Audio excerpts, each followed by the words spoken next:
J'ai commencé le stream avec l'envie de partager mes performances, rencontrer de nouvelles personnes, les motiver, les conseiller, partager un bout de ma personnalité. Qu'est-ce que le streaming m'a apporté? Le streaming m'a apporté beaucoup de confiance en soi, d'accepter les remarques des autres et d'écouter plus les conseils des autres. C'est d'accepter les remarques sur mon physique ou que ça peut être des remarques pour démotiver la personne. Et ces remarques-là, même si parfois elles ont été douloureuses, ça m'a permis de prendre du recul et de détourner ça en humour. Ou même parfois ne rien dire et de laisser couler. Un streaming, ça coûte combien?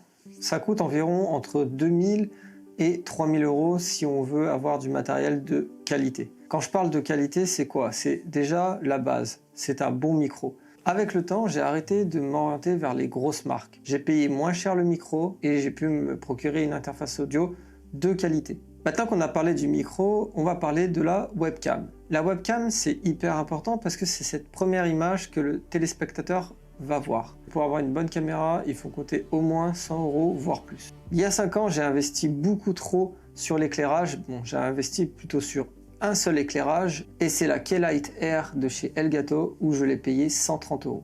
Avec 130 euros, j'aurais pu m'acheter 3 éclairages, mais du coup, je m'en suis débarrassé et j'ai plutôt opté pour la Logitech Litra Glow. Il suffit juste d'un peu d'éclairage pour que la webcam ait de bonne qualité. Tout dépend de votre utilisation, mais si vous comptez jouer sur PC et streamer en même temps, le PC est au cœur de toute la qualité du stream, toutes les performances du stream. Vos écrans vont dépendre de la performance du PC.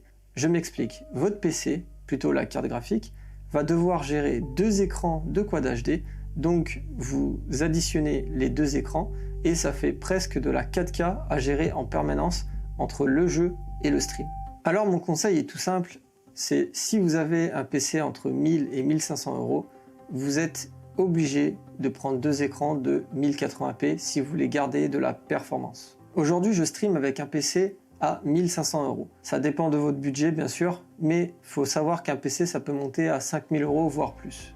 Du coup, avec ce PC de 1500 euros, j'ai quoi comme performance? Eh ben, je gère 2 écrans de 1080p, un de 22 pouces et un de 25 pouces. Si par exemple, je joue à un jeu AAA, on va parler par exemple de Red Dead Redemption, et ben si je veux le jouer en 1080p, je sais que avec le 1080p, j'aurai des performances très hautes en FPS. Si vous voulez commencer dans le streaming, dirigez-vous vers l'occasion. Il y a beaucoup de streamers qui ont commencé et qui ont été déçus après par rapport aux performances. Le streaming, c'est quelque chose de très dur, de très difficile. Donc vous allez trouver beaucoup de matériel en occasion. Et je pense à des alternatives comme les logiciels, mais attention aux logiciels parce que les logiciels peuvent souvent vous faire perdre des performances. Ne vous forcez pas à streamer. Comme je vous ai dit, j'ai commencé le stream parce que je voulais partager, c'était une envie.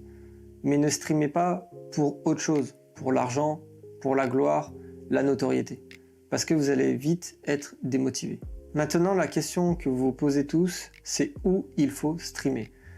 J'ai pas la réponse juste, mais je vais me baser sur mon expérience. La conclusion que j'en ai tirée, c'est que Twitch, la visibilité est inexistante. TikTok, les gens sont plus là pour consommer des vidéos que des lives. YouTube, il y a 2 options. Le stream vertical et le stream horizontal.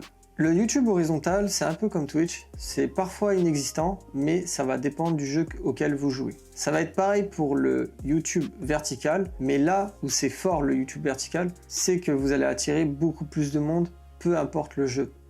Parce que souvent les gens ils vont swiper et tomber facilement sur votre stream. Donc pour commencer, le conseil que je vous apporterai, c'est de stream en vertical sur YouTube. Le stream, c'est pas facile, je le sais, mais si vous avez vraiment envie de streamer, eh ben foncez. Parce que ça va pas que vous apporter de la notoriété, mais beaucoup de confiance en soi, toutes des qualités que vous allez pouvoir l'appliquer dans la vraie vie.